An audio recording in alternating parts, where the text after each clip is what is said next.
Эстелик монументи үчүн алгачкы пайдубал ташын коюуга кыргыз эл баатыры Бексултан Жакиев төрагалык кылган айкелди орнотуу боюнча жумушчу топ жана Жогорку Кеңештеги Атамекен фракциясынын лидери Өмүрбек Текебаев баштаган депутаттар катышты. Түгөлбай Сыдыкбековдун айкелин орнотуу демилгесин алгачкылардан болуп, Жетимен фонду, Жазуучулар союзу жана Түгөлбай Сыдыкбековдун жакындары көтөрүп чыккан. Проектсин жанагы долбоорун эстеликти. Ага конкурс жарыяланды. Bir olup bir sıylık mıktı degen oşoğa 100.000 koyduk.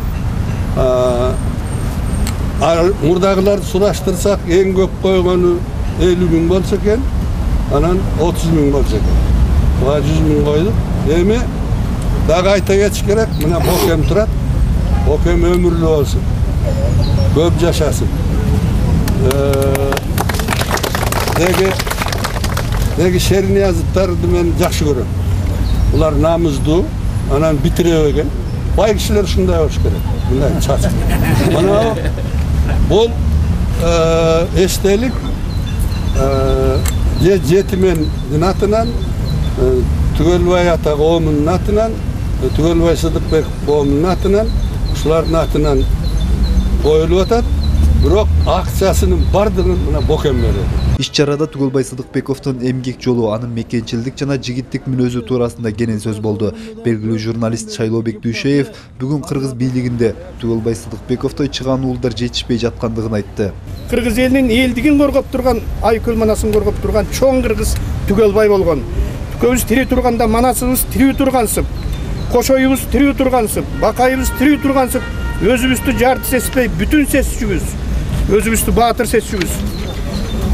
Түкөбүздүн көзөткөн соң манассыз калгандай, кошойсуз, бакайсыз калгандай кемип келдик. Азырда толук эмес, жарты болуп турган кезибиз. Улуу Түгөлбай Сыдыкбековдун айкелин Бишкек шаарына орнотолу деп, кайсы убакта болбосун, качан болбосун оозун куу чөп менен аарчыган өкмөт өз орното албай, боло жер башында турган Жетимен кайрымдуулук фонду биз орнотуп берели. Мыйзамыңарга тууралап токтомуңарды чыгарып бергиле деп кайрылса, кабинетте компьютер ойноп сагыз шайнап отурган кызматкерлери 6 сүйлөмдөн турган токтомду кантип жасаарын билбей, Бексултанова артынан кубалап жүрүп араң жастырып, анан 2 жылдан бери жасып бүтө албай, жакында гана бүтүп, бүгүн ушул жерге атабыздын айкелинин казыгын кагып, түбүн түптөйлү деп кубанып, чогулуп келип олтурабыз. Эмесе ушул кубанычыбыз кут болсун. Түгөлбай Сыдыкбековдун айкелин орнотуу демилгеси мындан 3 жыл мурун башталган. Ошол учурда эстелик айкели үчүн Борбор калаадан 3 жай көрсөтүлгөн. Атайын комиссия көрсөтүлгөн жерлерди карап, Чүй жана Эркиндик бульварынын кесилишин тандап алган. Анткени көптөгөн маданий чыгармачыл инсандардын айкелдери дал ушул ортолукка жакын жайларда жайгашкан. Бул жер тарыхый борбор Бишкектин. Мына ушул жер маданий борбор. Ушул жердин ар жак бер жагында биздин ушул маданиятыбыз түптөлгөн.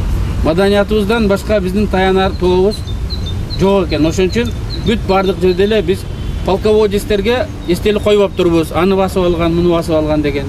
Окумуштууларыбызга тигини ойлонуп тапкан, муну ойлонуп тапкан деген жок. Таянарыбыз бул биздин руханий дөөлөтүбүз, руханий байлыгыбыз экен. Кыргыз элинин дилин ушул кармап өстүрүп келип аткан адамдар экен. Мына сиздер экенсиздер.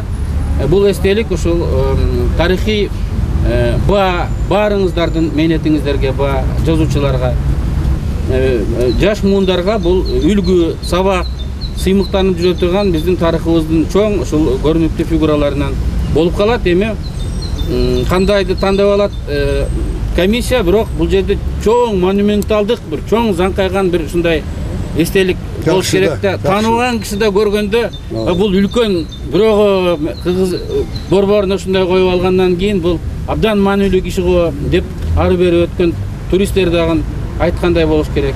Бул жерде көп жаштар эс алышат.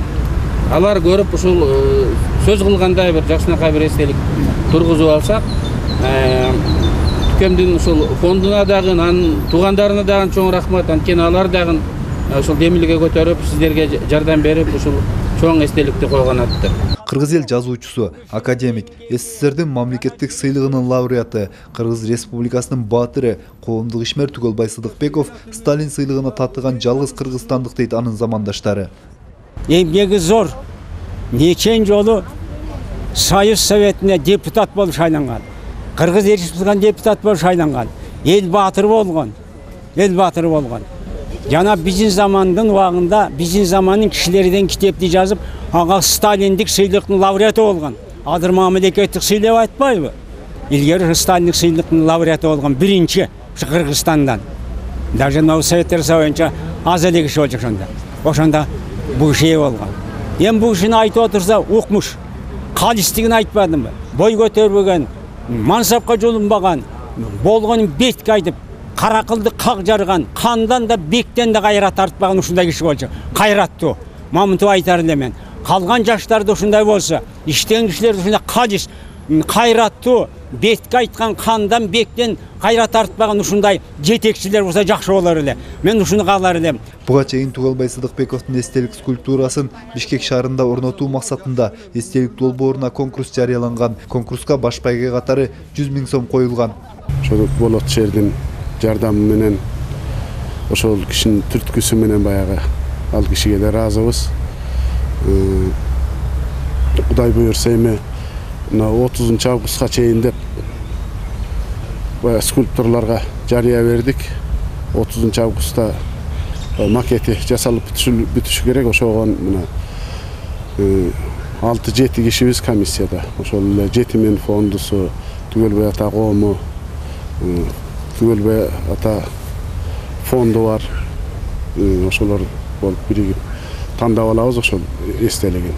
2017-жылы 105-ке чыгат, ошо 14-майда. Бүгүн туулган күнү 14-май. Ошондо Кудай буйрса эстелиги толук бүтүп ачылышын кылабыз го деп аракеттебиз. Тугалбай Сыдыкбековдун жакындары, калемдештери 2017-жылы анын 105 жылдыгын мамлекеттик деңгээлде белгилөө пландалып жатканын айтат. Демилгечилер бул саамалыкты өкмөт, бийлик бутактары колдоп берет деп үмүттөнөт. Мунарбек Жоргомов, Рустам Шамшиев, Сентябрь, Бишкек.